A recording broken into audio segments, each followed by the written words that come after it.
Money market. Money market एक ऐसा market है जो हमारी फंड्स की जो नीड है, डिमांड है, उसको फुलफिल करता है एक शॉर्ट पीरियड के लिए। अब ये शॉर्ट पीरियड क्या है? It is less than 1 year. Money markets is done over the counter. Over the counter transactions यहाँ पे होते हैं, ट्रेडिंग की जाती है।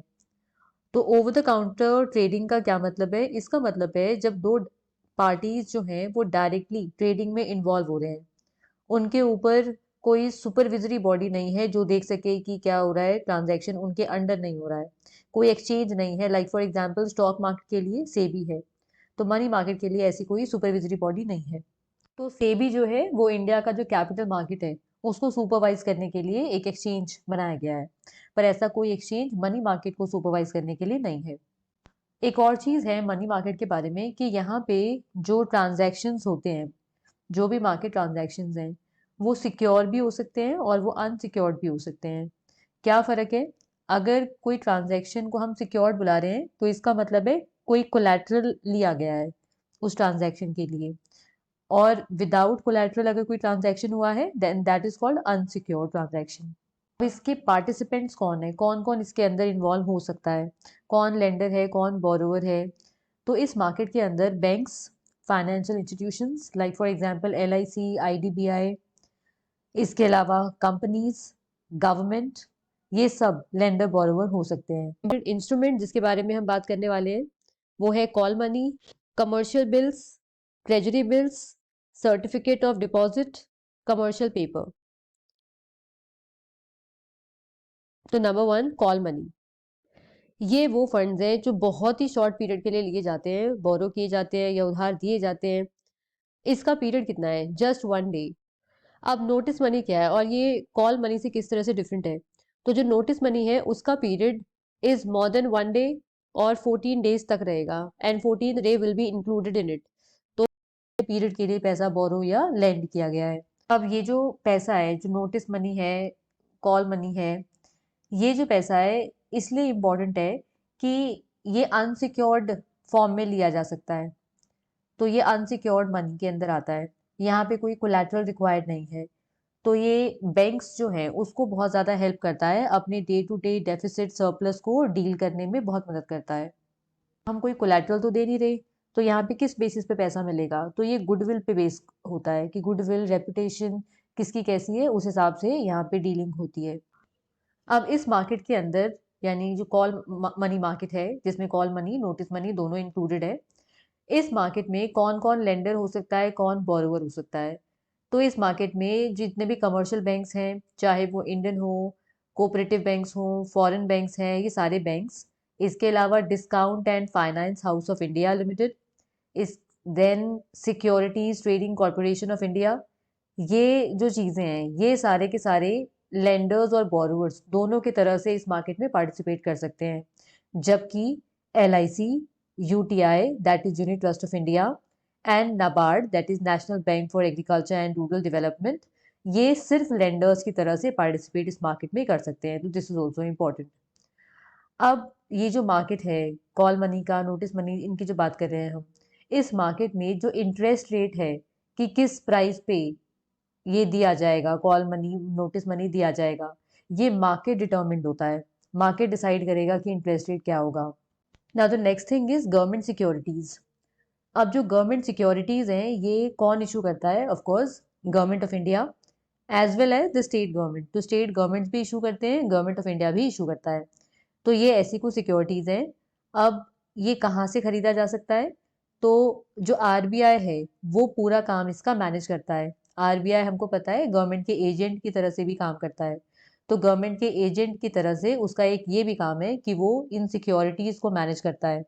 इसको खरीदा जा सकता है पब्लिक डेट ऑफिस के थ्रू, जो अलग अलग जगहों पे लोकेटेड होते हैं, उसके थ्रू इसको खरीदना पॉसिबल है। तो these are government securities. Now the next thing is treasury bills. Treasury bills जो होते हैं ये भी मनी मार्केट का पार्ट है, तो ये उसका ही इंस्ट्रूमेंट है। इस वजह से इसका भी जो मैच्योरिटी पीरियड है वो 1 साल से ऊपर नहीं जाता है। अब ये अलग अलग पीरियड के लिए अवेलेबल होते हैं। तो हमारे इंडिया में कहाँ कहाँ है? 91 डेज का है, 182 डेज के लिए अवेलेबल है। देन एक ट्रेजरी बिल होता है जो 364 डेज के लिए होता है। इनको ऑक्शन किया जाता है। अब ट्रेजरी बिल्स को जो स्टेट गवर्नमेंट है वो इशू नहीं करता है, तो ट्रेजरी बिल्स को वो इशू नहीं करता है, और इसका जो अमाउंट होता है मिनिमम अमाउंट दैट इज 25,000, और फिर उसके मल्टीपल्स में ये हमको मिलता है। साथ में इसके बारे में एक इम्पॉर्टेंट बात है कि जो ट्रेजरी बिल्स हैं वो डिस्काउंट पे मिलते हैं और रिडीम होते हैं एट पार, विच मीन्स इसका मतलब होता है कि जो ट्रेजरी बिल है उसका जो फेस वैल्यू है उस पे जो प्रिंटेड वैल्यू लिखा होगा, जब मैच्योरिटी पीरियड हो जाएगा कंप्लीट तब हमको उतने पैसे मिलेंगे। पर जब हम उस ट्रेजरी बिल को खरीदते हैं तो हमको उतने पैसे नहीं देने पड़ते। मान लो एक ट्रेजरी बिल है, उस ट्रेजरी बिल पे 100 रुपीज़ लिखा है, तो वो हमें 100 रुपीज़ पे नहीं खरीदना होता है, वो हमें कम पे मिल जाएगा, 100 से कम पे मिल जाएगा।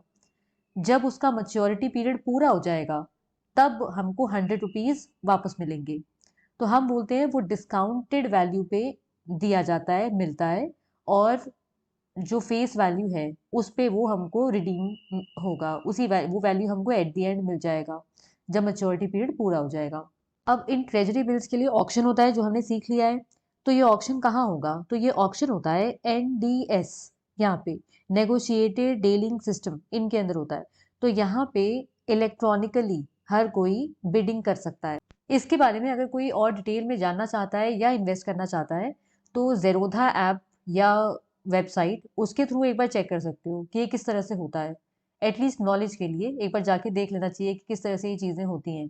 तो वहाँ पे दिखेगा कितने कितने दिन का अवेलेबल है और कब ऑक्शन होगा, वो सब कुछ वहाँ देखने मिलेगा। Cash management bill. अब कैश मैनेजमेंट बिल जो है ये मोर और लेस टी बिल्स के जैसा ही है, बस इसका एक अलग फीचर है कि इसका maturity period is less than 91 days.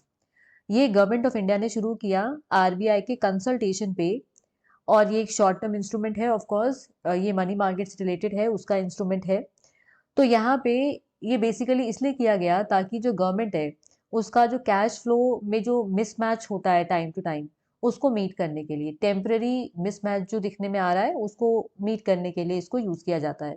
और ये भी एग्जैक्टली सेम तरह से जैसे टी बिल के बारे में हमने डिस्कस किया था कि वो डिस्काउंटेड वैल्यू पे आपको मिलता है और उस फेस वैल्यू पे मच्योर होता है। तो ये same case cash management bill के साथ में भी है।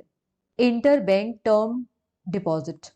इंटर बैंक टर्म डिपॉजिट जो होता है इसका maturity period 14 days to 3 months के बीच में होता है। अब ये तीन चीजें भी देख लेते हैं, जिसमें पहली चीज है सर्टिफिकेट ऑफ डिपॉजिट। तो सर्टिफिकेट ऑफ डिपॉजिट जो है ये किस तरह से अलग है? इसको सिर्फ शेड्यूल्ड कमर्शियल बैंक्स और फाइनेंशियल इंस्टीट्यूशन यही इशू कर सकते हैं। इसको रीजनल रूरल बैंक्स या लोकल एरिया बैंक जो है इशू नहीं कर सकता, पहली बात ये है। इसके अलावा इसमें एक चीज है कि ये भी जो हमने टी बिल्स के बारे में पढ़ा कि फेस वैल्यू पे मच्योर होता है और ये डिस्काउंटेड वैल्यू पे आपको मिल जाता है। तो इसके साथ भी सेम केस है, पर इसका जो मिनिमम वैल्यू है वो 1 लाख होता है। मिनिमम कम से कम 1 लाख इसके अंदर इन्वेस्ट करना पड़ता है। अब इसको हमने पढ़ा, जो कमर्शियल बैंक है वो भी इशू कर सकते हैं, साथ में फाइनेंशियल इंस्टीट्यूशन जो है वो भी इशू कर सकते हैं।